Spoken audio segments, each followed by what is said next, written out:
Chapter 30 already, everybody. This is the Blue Dragon Stews. Welcome to my lair. Here's my little announcement. And damn, it's been such a big journey with you all and doing all these chapter readings for my very first book. I hope you all stick around to see the final showdown against the evil Bylark. Enjoy. Tails and Scales, The Empty Throne, Chapter 30, The Final Showdown. The miasma energy is so powerful, it pierces through the ceiling above. As the room rumbles beneath his feet, like an earthquake, Silvus watches the miasma fly up into the sky with wide eyes as it starts to cover the beautiful blue sky with dark purple clouds, unleashing purple lightning bolts outside. Whatever spell the transformed Bylark performed must not be good for the outside. Silvus looks back down to see the fiend in front finish his spell, turning his head down with a sinister look. "What did you do?" Silvus demands as he gets his sword and spell ready for a fight of his life. Bylark makes a brief laugh and ignites his two claws on fire. "Let's say your friends will die when I finally get rid of you, Ultimar Silvus." Bylark thrusts his arms forward, igniting a flamethrower, causing Silvus to dodge out of the way and counter with a lightning bolt spell at the head. Bylark only flinches a bit, wiping his face with one claw. The moment, the monstrous being puts on a mocking smile, revealing the fangs among his sharp teeth. "Is that the best you got?" Silvus puts his sword back and desperately performs an ice spear from his claw and throws it like a javelin, only to be caught by one of Bylark's grown red-lined claws and melts it with his fire aura. Then the latter counters it by igniting sparking shadow balls from his claws and throws them. Silvus dodges one and gets hit by the other, sending him flying into a nearby wall. Silvus quickly gets up and desperately tries another lightning spell in the form of a large ball and throws it at Bylark right at the chest, pushing him this time. Bylark flies all the way to the wall, only to quickly recover, leaping off and landing on his feet.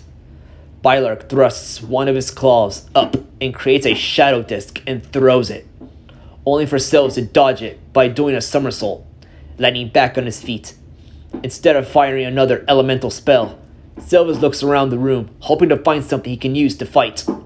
He looks to the wellspring with large needles, giving him an idea.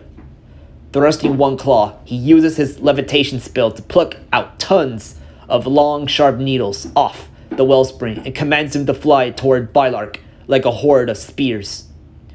The wellspring's needles all pierce through Bylark's torso, making him wince in pain. He uses his own levitation spell to remove the needles off his body and quickly uses his healing spell to close his wounds, followed by a smile mocking Silvus for making such an attempt. Silvus does not give up. He continues to use the levitation spell to levitate various objects to attack Bylark. He even levitates nearby dropped weapons dropped from the guards to inflict more damage to Bylark. Then Silvus draws his sword from his back and sprints towards his enemy, while the demonic raptor is distracted, trying to remove the spears off his body. Silvus leaps into the air and is about to plunge his sword right at Bylark's chest, but he gets grabbed by the neck. With Silvus in his grasp, Bylark spins his arm and throws Silvus right back at the wall. Bylark once again levitates the spears off his body and heals.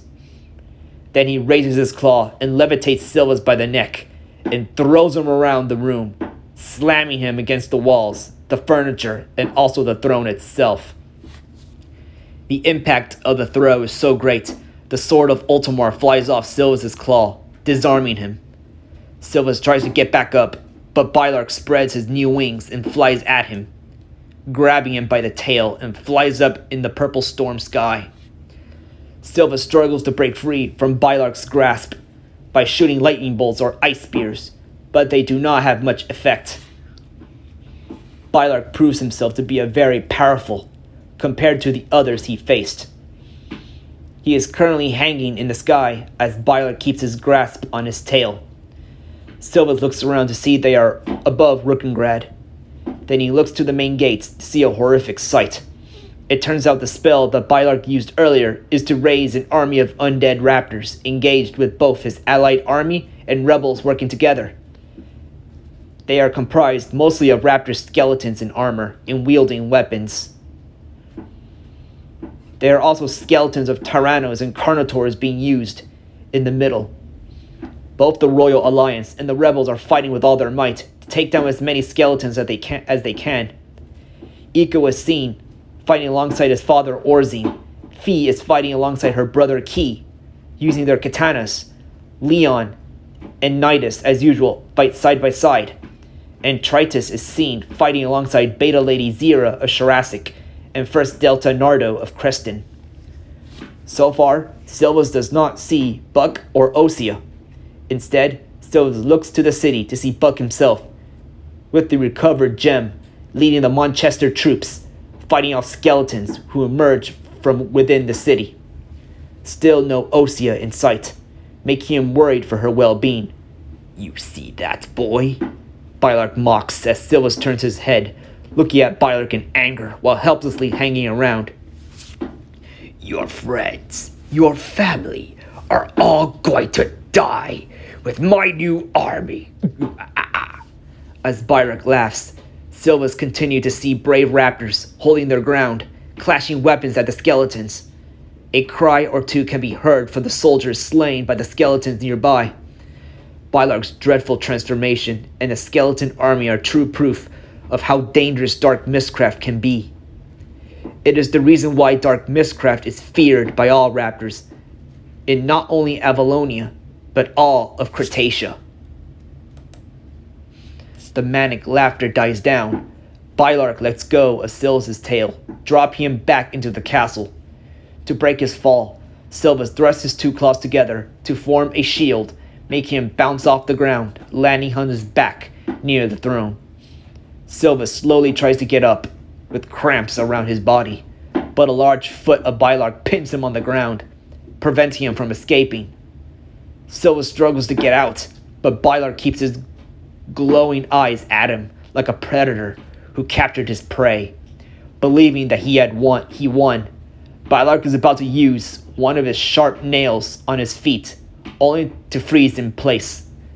Gah! Bylark screams in pain, forcing him to get off Silvus.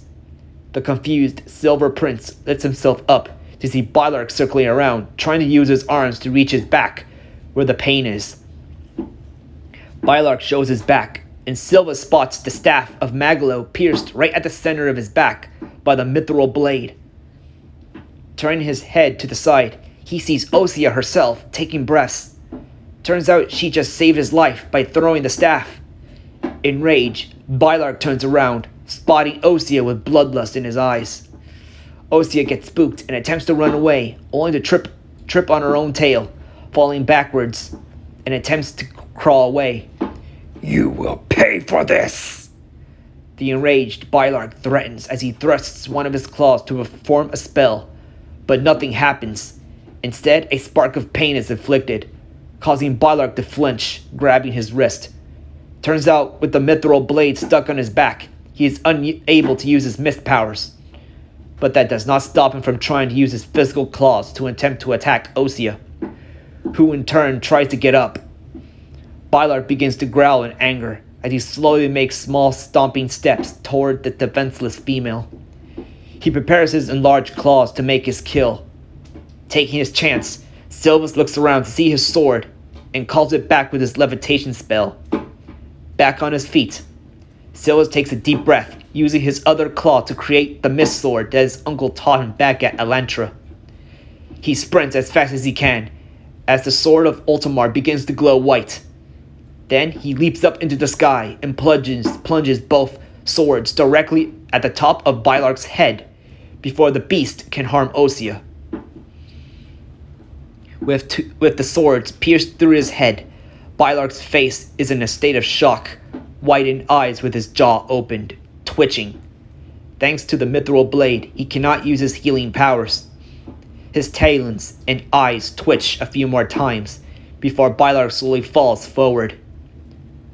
Osea quickly side rolls out of the way as the now dead Bylark lands on the ground, with Silvus still having his swords pierced on the head. With Bylark dead, the sky begins to turn blue again, with rays of sunlight shining through the ceiling directly at Silvus as he recalls the mist sword and slowly stands up.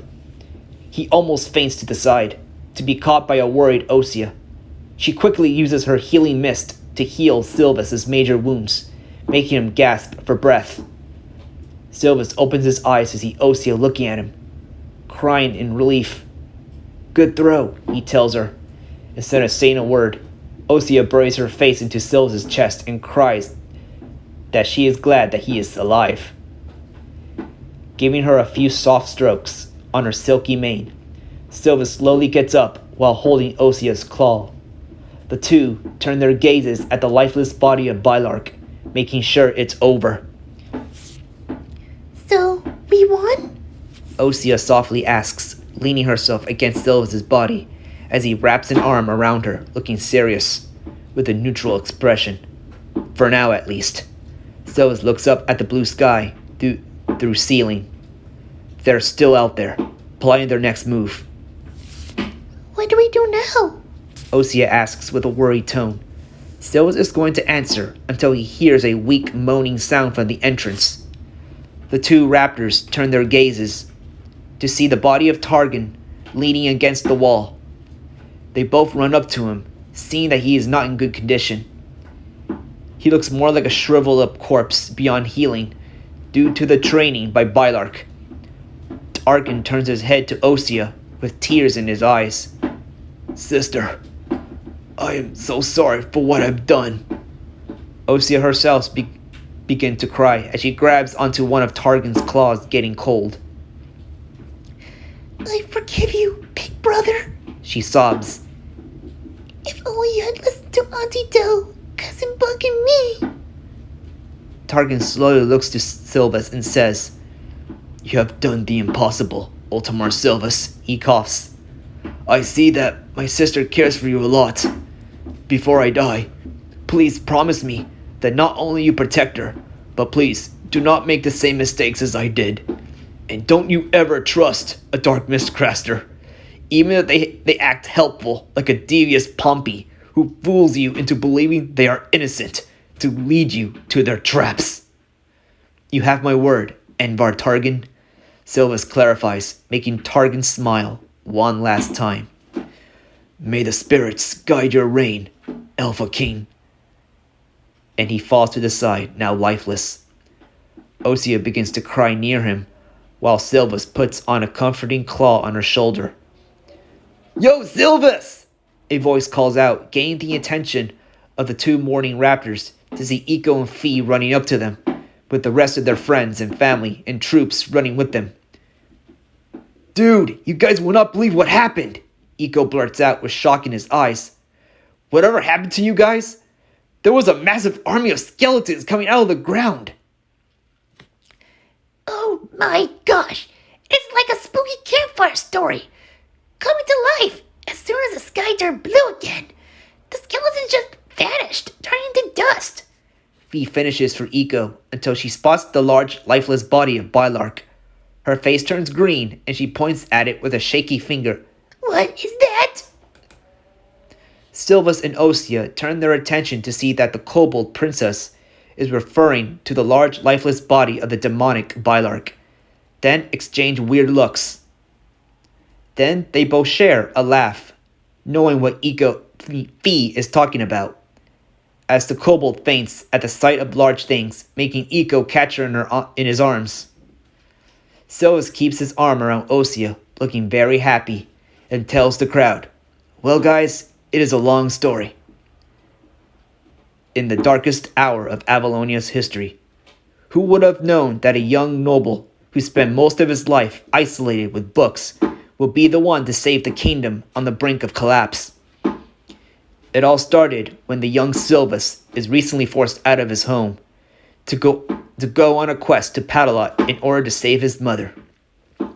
Throughout his entire journey, Silvus learns that he needs to grow out of his shell in order to achieve, resulting in growing into a wise leader that he is today. By doing so, he eventually learns of his heritage, discovering that he is the lost heir to the Amber Throne as Ultimar Silvus. With the defeat of Anwar Targan, the Manchester rebels surrendered to the royal forces, thus ending the Avalonian Civil War. With the war over, raptors of all walks of life can finally return to their normal lives with their families. The royal army is stronger than ever, and crime goes down, stabilizing the kingdom as various merchant groups safely return to their trading routes. Travelers begin to wander the forests and valleys of the kingdom, while hunters and meat farmers return to maintaining the food stock. As life slowly gets back to normal, a new Alpha King is about to emerge.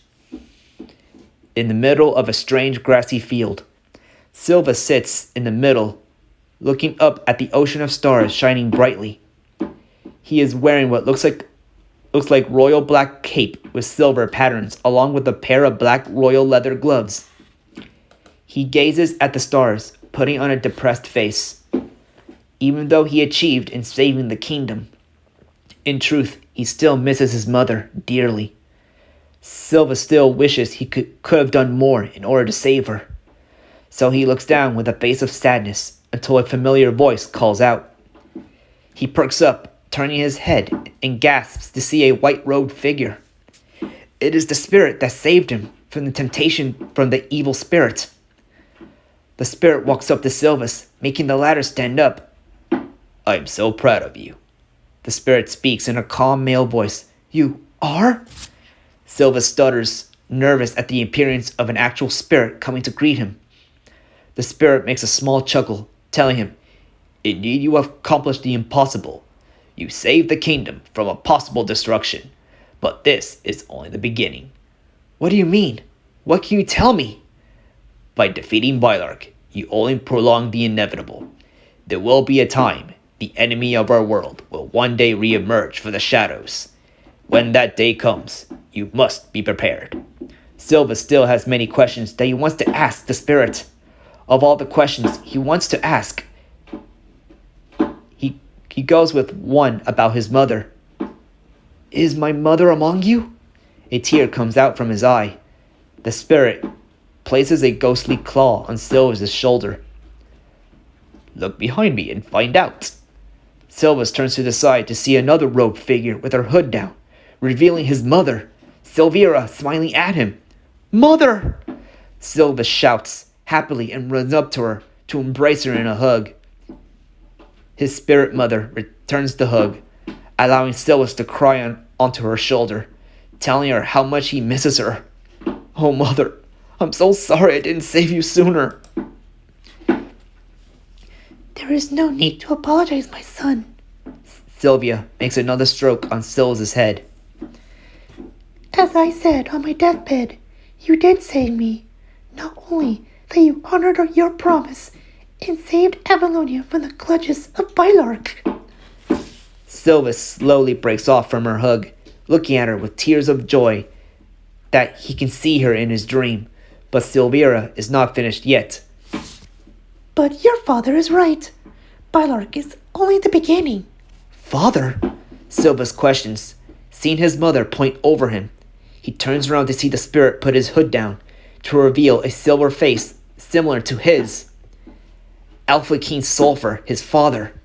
With a gasp, Silvus blurts out happily, You're my father!"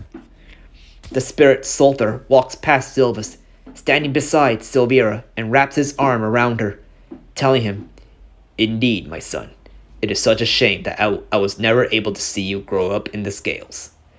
But at least I could watch over you, guide you to the coming days. But you should not be worried. As of now, you are going to be an Alpha King, and you will have the responsibility to govern your fellow raptors as you see fit. Just don't abuse it, will you?" "I promise I won't, Father. But I have one more question for you both. Will I ever see you two again?" Silvus tearfully asks the spirits of his parents. "When that time comes, it will be revealed. Just don't worry too much about us, son. But we must also warn you that there are a lot of secrets to uncover of our world." It is way bigger than we realize, Sulfur explains, earning a confused look from Silvus. What do you mean? That is for you to find out. You did your part in your tail in scale. Sylvia states, giving her son a wink as she begins to walk with Sulfur back to the afterlife, leaving a confused Silvus behind, who begs her not to go. Wait, don't go! I still have so many questions! And he is blinded by a flash of light, returning to the waking world. End of chapter 30. Wow, okay, I am enjoying this. And we're getting there. 2 more chapters to go. Chapter 31 in the epilogue, which, my god, it will be a surprise for anyone who hasn't read the book yet. Well, stay tuned for chapter 31, The Return of the Alpha King. This is the Blue Dragon Studios, and I hope you enjoyed your time in my lair. Stay tuned. Ciao!